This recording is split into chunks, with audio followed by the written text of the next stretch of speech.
The culture of having a home. On September 24, 2020, Laurier University published an online news bulletin in cooperation with the region of Waterloo that interim or temporary emergency housing was being set up at 139 University Avenue West in Waterloo, Ontario. This was to provide shelter for up to 80 individuals with the goal of assisting people experiencing homelessness to find more permanent shelter and would embrace the Housing First model, which removes addiction or substance misuse as a barrier to entry for housing. 2 years later, on August 9, 2022, it would announce an extension had been made to the project with cooperation from the police, the region, and the working center that staffs the building. In a June 2021 issue of Good Work News published by the working center, individuals responsible for staffing the project would comment saying, "Long-term permanent housing takes time to build, but the shelter provided at UA has quickly created interim housing that helps people get off the street. There are many downsides to congregate living: theft driven by a deep need for highly addictive drugs, tensions and aggressions that arise between people, damages to the space.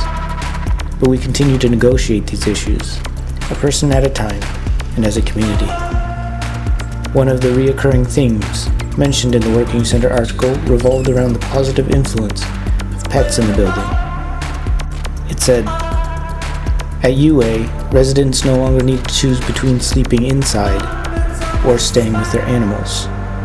It continued on, "While there are still rules, like don't set fires in the building, keep the hallways and stairwells clutter-free, the individuals staying at UA get a chance to make this space their own. There is no one telling them they have too many belongings. They can decorate their rooms however they want, and they can leave the light on all night without having to worry about keeping someone else up." And I quoted from someone living there who said, "Because I have my own place now. I have no family and don't want to feel alone. I finally have a roof over my head."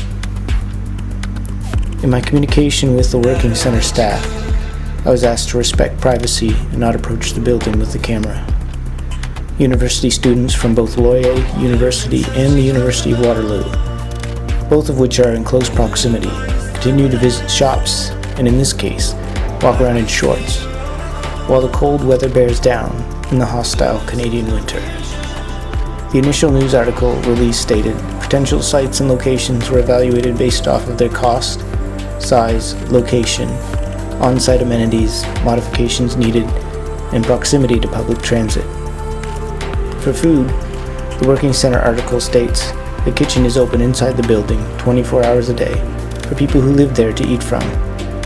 For those not as well maintained, options like Tiny Home Takeout offers a pay-what-you-can meal, free for anyone who needs at select times from Tuesday to Saturday every week.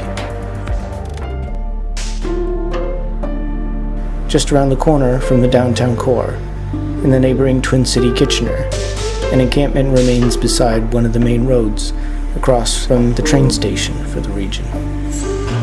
In the public discussion about what kind of accommodation the government or the region should make for those experiencing homelessness,